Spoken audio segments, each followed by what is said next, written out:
Hello, I'm Jan, and today I'm going to talk about this Robens Vapour 60 Ultralight sleeping pad that I've had for quite a while now.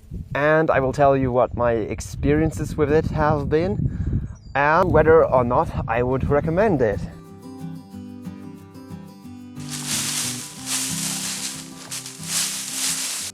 Okay, so this pad here, well, it's relatively affordable. I think I paid about 60 euros for it.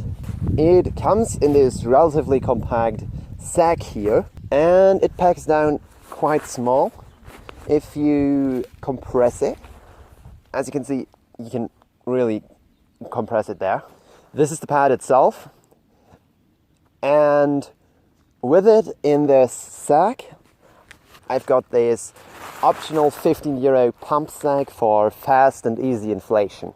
Together this package weighs in at about 540 grams, with the pad itself weighing in at 420 grams, the pump sack 120 grams, and the sack in itself is only 12 grams.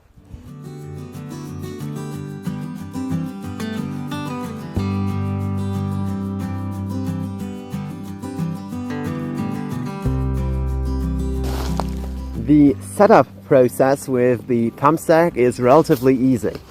You just have to take the pad out of the sack, and then you need to roll it out, making sure that the valve here is at the foot end of your camp.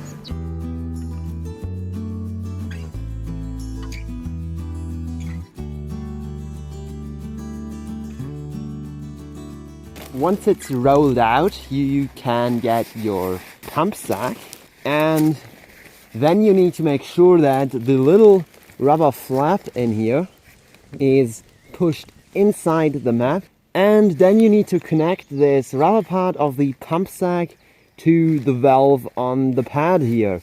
This part is a little tricky though. Yeah, you need a lot of force to get these two connected, and it almost feels like you might puncture the mat if you press too hard. I haven't done that yet, so I guess it's fine. So I usually put my hand behind there and just press. Once you've got them connected, you just need to shake out the pump sack here until there's as much air trapped in there as possible. Then you roll it up and push. And if you do that a few times, you'll have the pad inflated in no time at all.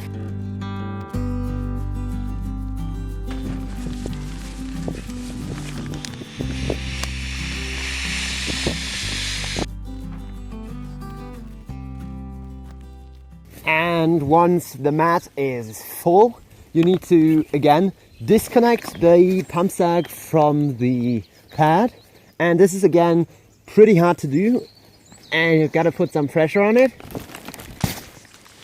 And now this rubber flap down there should be sealing all the air in, so you can push the seal onto the valve. And now it's sealed up. And then to deflate the pad, you just have to open the flap up again, and you then push in this little rubber valve, which will let all of the air out of it. Now you can see that this pump sack here makes the inflation process very, very easy. But it does weigh 120 grams, so you kind of have to decide for yourself if you think it's worth it. For me personally, it's definitely worth it, because inflating this pad manually is very hard compared to this thing. Rolling the pad up once you've let all of the air out is also pretty easy.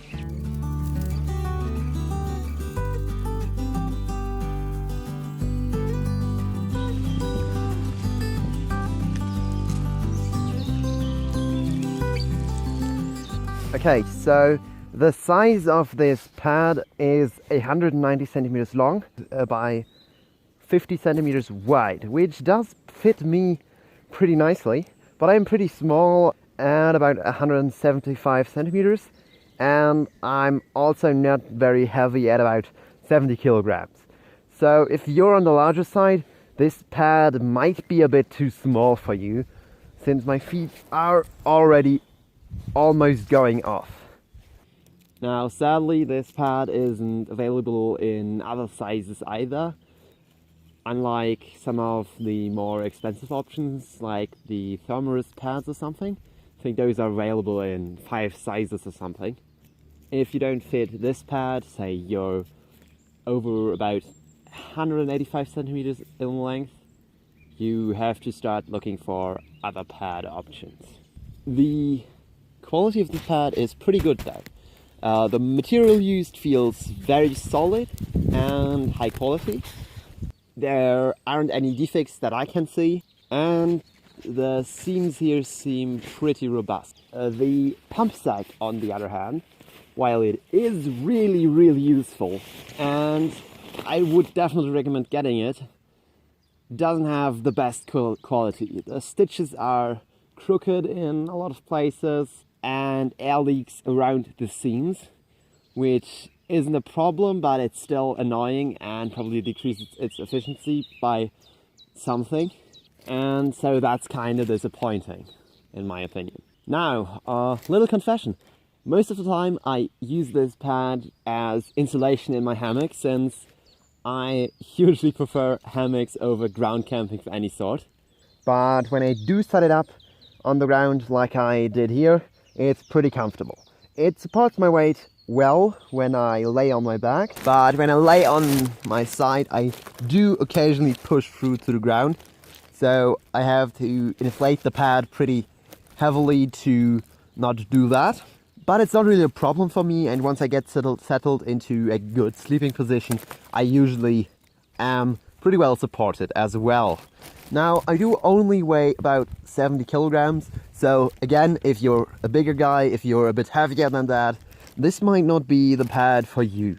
But I myself am pretty happy with the comfort of this pad for this price.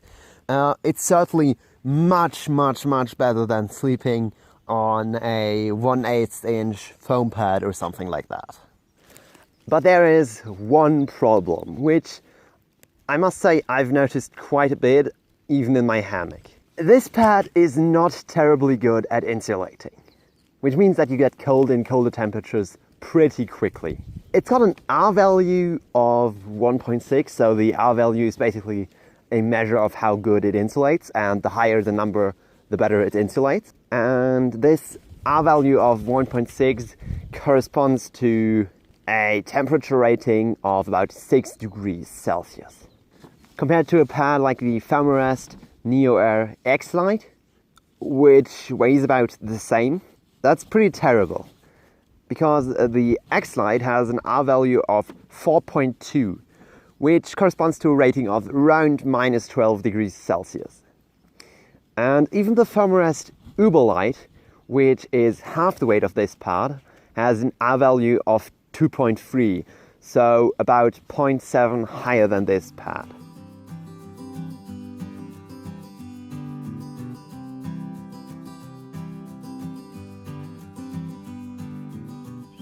So, all things considered, would I recommend this pad and pumpsack combination? The quality is alright, and it does work pretty well. It's at a weird price point though. At 80 euros, it's kinda too expensive to be beginner gear. At the same time, it doesn't really work well for anything but summer camping, due to its rather bad insulation values. And so it might be worth it saving up another 50 to 70 euros to get a better ultralight pad, such as the Thermarest X-Lite.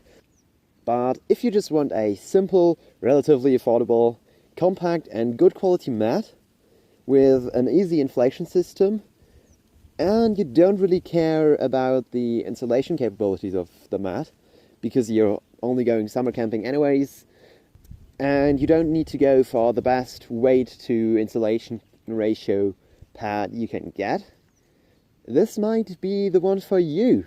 I would imagine this pad would work rather well as a pad that you loan out to beginners, or maybe as a pad in a Boy Scout camp or something like that. But anyways, that's it for this video. I hope you liked this review on it. Comment down below if you have any more questions about this pad that I haven't answered.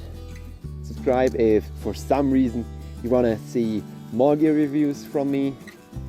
Thank you for watching, and bye, see you in the next one.